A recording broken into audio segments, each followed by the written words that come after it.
Welcome back to News Talk and our conversation here this Monday with Tom Threlkeld, Editor-in-Chief of the DC Pro Sports Report. So the NCAA Final Four is set. Right. UVA making it to the round of 8 before falling in upset fashion to Syracuse, a big name in college sports and college hoops, but not a team that was expected to get this far this year. Yeah, a lot of people thought Syracuse was lucky to make the tournament at all. Obviously, it's been a kind of a scandal-plagued year for them with the academic scandals and the Boeheim being suspended and so forth. Jim Boeheim, the head coach, the legendary head coach. But Syracuse has been just a scrappy team. They've there's been comeback after comeback in the tournament for them, and they put on a second half performance for the ages. And Virginia was just stunned and couldn't seem to do anything about it.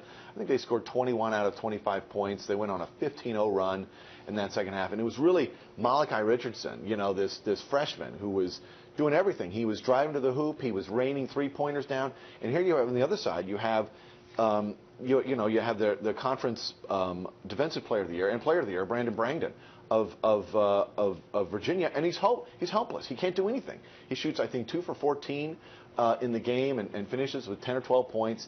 And really, they needed a good performance from him. I mean, he wasn't there offensively or defensively. And, they just went down. It was absolutely shocking.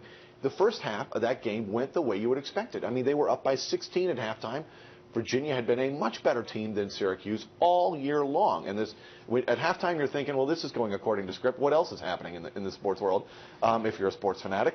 And then the second half, it is rare to see two things. One, a team in Syracuse really coming together. But the other one, Virginia, not able to defend, crushed on the boards, and absolutely couldn't buy a basket when they needed it. Speaking of halftime, Maryland got to halftime with Kansas, and down only two, and it was pretty darn exciting.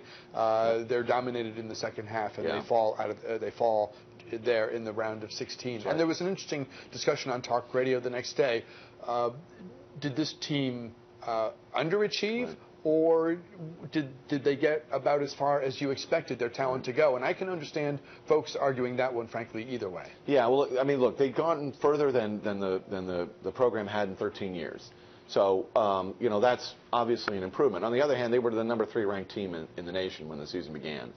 And I think, Jay Billis, of ESPN predicted them to win the national championship. And nobody laughed at him. And for them to go out this way, I mean, it's tough. Kansas is a very good team, a complete team, they're out now. But I mean, some of the problems that Maryland had all season really crept up in that second half. The inability to hit three-pointers. I mean, in order to beat Kansas, there's a common thread in Kansas losses this year, and that was beating them with a three-point shot. And Maryland just clanged one after another off the rim. Melo Trimble had a terrible problem shooting, and that is another common thread for Maryland and how they lose games. And then they were demolished on the glass. The rebounding advantage for Kansas in the second half of the game was gigantic, and this is how Maryland lost their games. And it's my personal opinion, I thought they did underachieve this year. I think it's disappointing, particularly since their top 5 players could all be gone. And that's a great tee-up for where I wanted to go next. It is hard enough as a fan, and I'm sure as a coach, when you lose a top player after 4 years. That is prehistoric times. That is like the dinosaur. Never happens anymore, right? Right? I mean, is this the new normal, and we should just adapt to the fact that players will come in, get a year, and then immediately they're gone if they're good, or if they perceive themselves as a year or two. That's right. I mean, I think if you've got a bunch of seniors on your team who are playing a lot of minutes, the chances are these are not highly touted players, and you're probably not one of the best programs in the country. The best programs in the country are frequently filled with sophomore and freshmen who are lighting it up and will be gone, come the NBA draft. And, until May 25th, that's when the players have to decide one way or another whether they're coming back or going for Maryland. That's Robert Carter Jr., that's Melo Trimble, and, of course, Diamond Stone, their big center. And do you think the and of NBA course, Suleiman and Jake Layman are both seniors, and they'll be leaving. Do you think the NBA wishes players would stay in longer? I mean, I realize the prospect of the money and the desire to play in the NBA, it's all so real. And yet, do you think the NBA wishes it was more like it used to be? I can tell you, I can absolutely promise you that the NBA wishes they spent more time in college. Absolutely. I think for general managers, it's brutal because they have only a few games of tape to look at to decide, do I spend this incredibly valuable draft choice on this guy or not? I mean, this could be a change. This could change the entire course of this franchise. This could give me a job for the next 20 years, or put me out of a job in a year. And for coaches, they get these guys and they're thinking, I don't have a guy who's at all ready to play in the NBA, and yet the pressure from the maturity standpoint. That's right, from the maturity, but also he might not have grown into his body. A lot of these guys are 19 years old, and when they go up against a 26-year-old man in the NBA, they get shoved around in a way that they're never accustomed to. And coaches like these guys are not ready to play, but the pressure from the front office, from the ownership, from the fans, from the media, for me to get these guys in so they can show what they've got immediately is overwhelming.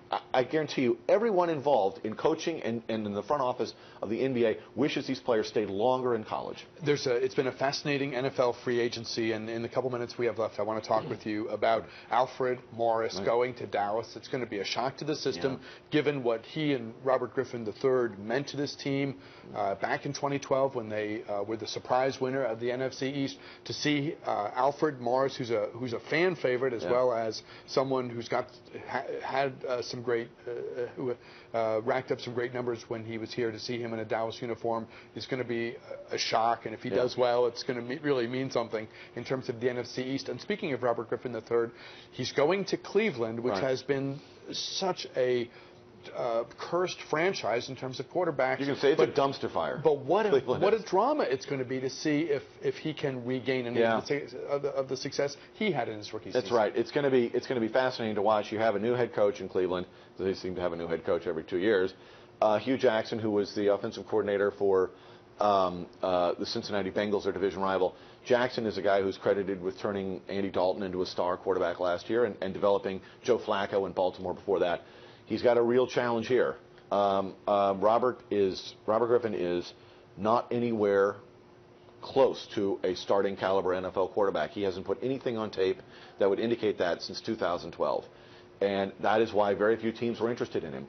I know that Denver kicked the tires, but their general manager, John Elway, was put off by character concerns. And there was the Jets. The Jets were doing that. Yeah, the Jets had him in. They were really doing that to pressure Ryan Fitzpatrick, their quarterback, who they want back at a reasonable price. But Elway, I think, that's reported in Denver that he was put off by character concerns. That's almost certainly because he talked to Mike Shanahan and didn't get a good report. Look, the problem with the Browns are a terrible team. It wouldn't surprise anyone if they're right back at the top. They have the second overall pick in the draft this year. It wouldn't surprise anyone if they're right back there. They lost 2 of their 3 best starting offensive linemen. They lost their best wide receiver. Now, Robert's college teammate, Josh Gordon at Baylor, could be coming back. He's a superstar wide receiver, but he might not. He's had a lot of problems with drugs and has been suspended multiple times. Meaning his supporting cast is terrible. It's a terrible supporting cast. Cleveland could very well have the worst roster in the NFL. But Robert went there not because he wanted to. He grew up as a Denver fan. I mean, he does not want. Almost no one wants to play for Cleveland right now. Their own players are leaving. They're going out the door. But this is a team that would give him a shot. And so that he's going to get it. The problem is, with the second overall pick, a lot of people expect Cleveland to take either Jared Goff or Carson Wentz, the 2 best quarterbacks coming out of college. And if that happens, really, Hugh Jackson is going to have to focus his attention on developing the guy they're giving all this money to. And with only 15 seconds left, if Tony Romo comes back healthy and stays upright, it'll be fascinating to see, can Alfred Morris revert? That's right. Morris, his numbers have declined for the last 4 years. It's going to be tough for him, but he will be running behind a very good offensive line in Dallas. It's going to break lots of hearts in Washington. If he rips up the Skins defense this year, he might do it. Tom Threlkeld of the DC Pro Sports Report. A big sports agenda this time. Yes. Thanks as always for stopping by. My pleasure. See you. We're back with the program note right after this.